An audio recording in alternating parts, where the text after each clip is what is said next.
General Bipin Rawat ही थे जिनकी सरबराही में आप कह सकते हैं कि ये फैसला किया गया कि जो पाकिस्तान के साथ लाइन ऑफ कंट्रोल है वहाँ पर ताल्लुकात को और टेंशन को नीचे कम किया जाए और फिर पाकिस्तानी बॉर्डर से फोर्सेस को मूव करके चाइना के साथ लाइन ऑफ एक्चुअल कंट्रोल पर तैनात करना, ये सब कुछ। और जो इंसिडेंट है गलवान की वादी का, चीन और इंडिया का करंट स्टैंड ऑफ है, उसमें all through that period general Bipin Rawat was calling the shots. और ये जो पाकिस्तान पर सर्जिकल स्ट्राइक का एक यूं कह लें कि आइडिया था, ये इन्हीं का था। लेकिन बड़े प्रिक्योर कर रहा है।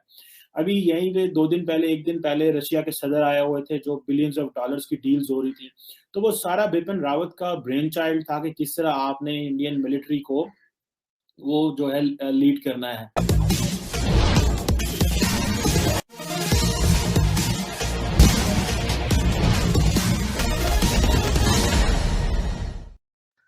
Chief of defence staff general Bipin Rawat आज हमारे बीच नहीं रहे। ईश्वर से यह कामना है कि उनकी आत्मा को शांति प्रदान करे।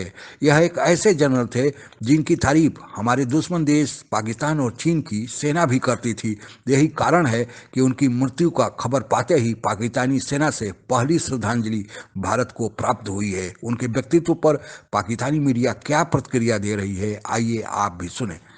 जनरल रावत जो है वो यू कह लें कि हाईएस्ट सर्विंग मिलिट्री ऑफिसर थे और उनको 2019 में वो जैसे ही भारत के आर्मी चीफ के ओहदे से रिटायर हुए, उनको 2019 दिसंबर 2019 में जैसे ही भारतीय आर्मी चीफ से उन्होंने रिटायर होने से एक दिन पहले उनके लिए एक ऐसी पोस्ट तैयार की गई जो आज तक इंडियन आर्मी में नहीं थी, यानी chief of defence staff.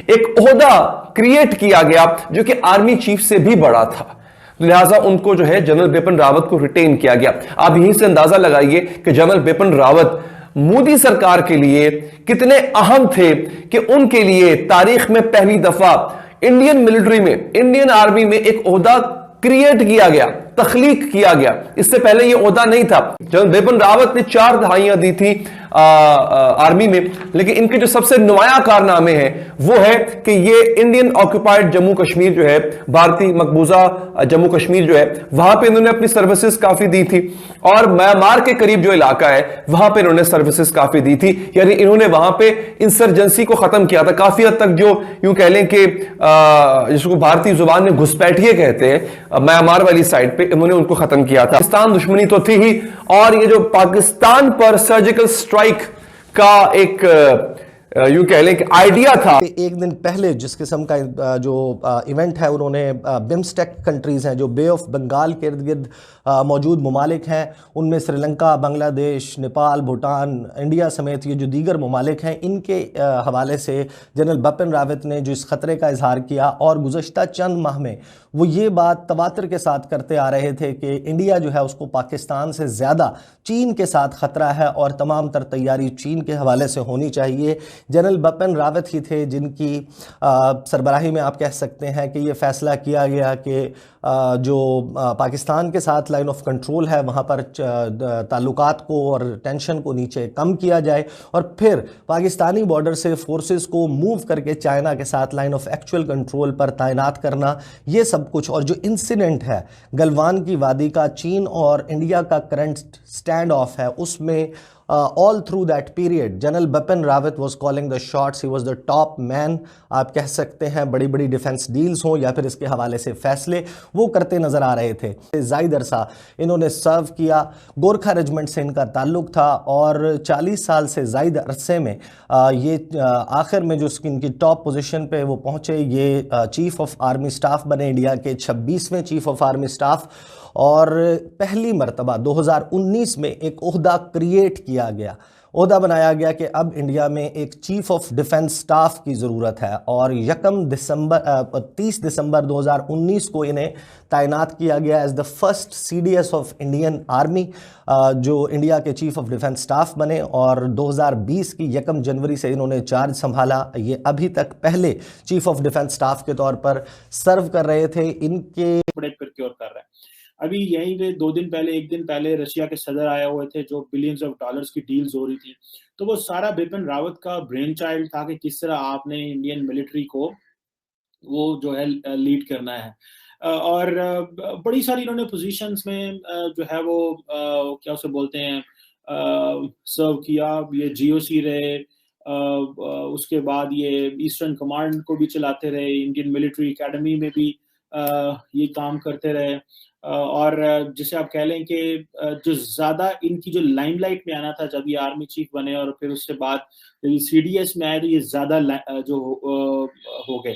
27th chief of army staff थे इंडिया के। और ये एक चीज़ जैसे मैंने बताया कि बेसिक जो टर्निंग पॉइंट आया इनके टेन्योर में वो ये था कि जो कश्मीर के हवाले से पॉलिसीज बदली इन्होंने, फिर जो सर्जिकल स्ट्राइक का इशू आया पाकिस्तान के अंदर, फिर एलओसी के ऊपर जो मसाइल आए लाइन ऑफ एक्चुअल कंट्रोल के अंदर, तो ये सारी की सारी चीजें जो थी ये बिपिन रावत जो थे he was looking and he was working very closely with the political leadership and with the defense minister। Tamil Nadu उनकी रियासत है भारत की, उसके आप यूं कह लें कि उसके साउथ वाले हिस्से में उड़ान भर रहा था कि कुछ देर के बाद कंट्रोल टावर को उस हेलीकॉप्टर के सिग्नल मिलना बंद हो गए। और जो वहां के मकामी लोग हैं उन्होंने इत्तला दी पुलिस को कि उन्होंने पहाड़ों के पास एक धमाका सुना है, एक जोरदार धमाका सुना है।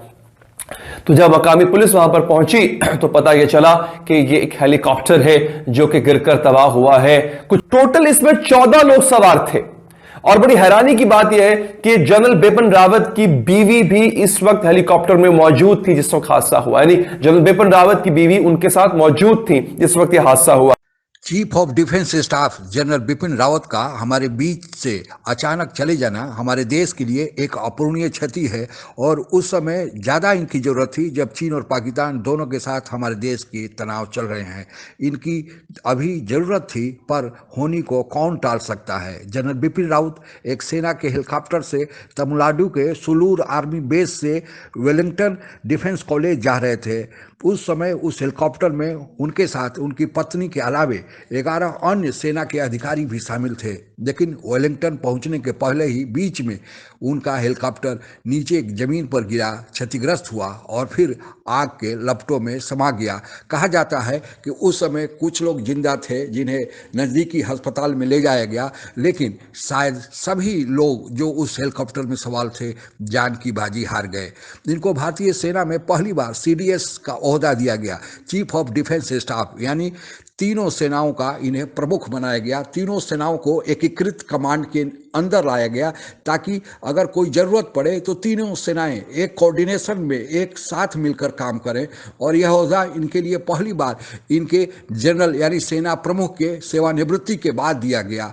यही कारण था कि अभी इनकी भूमिका बड़ी महत्वपूर्ण मानी जा रही थी, क्योंकि हमारा तनाव चीन और पाकिस्तान दोनों के साथ चल रहा है। हालांकि पाकिस्तान के साथ इन्होंने संबंधों को समान करके वहाँ पर कोई गोलाबारी न हो, इसके लिए उन्होंने व्यवस्था कर दिया था ताकि वे पूरा ध्यान चीन की तरफ दें। और वे बार बार कहते भी थे, अपने मृत्यु के पहले एक दिन बयान में उन्होंने कहा था कि हमारा असली दुश्मन अब चीन ही है, और वे उसके लिए प्रयासरत भी थे। और यही कारण था कि उन्होंने जो चीन में जो गालवान घाटी में घटना हुई थी 5 जून 2019 को, उसके बाद उन्होंने ऐसे अपने सैनिकों को मोटिवेट किया कि वे चीनी सीमा में घुसकर चीन के ब्लैक टॉप पर कब्जा कर लिए, जिससे चीन भी खौफ खाता था। लेकिन इनके व्यक्तित्व पर ऐसा जादू था कि चीन और पाकिस्तान दोनों देश की सेनाएं इनका लोहा मानती थी और इनका नाम बड़े आदर से लिया जाता था। ये चूंकि प्रधानमंत्री मोदी के नज़दीक थे, इसलिए इनके लिए आसान था कि वे सेना की ज़रूरतों के लिए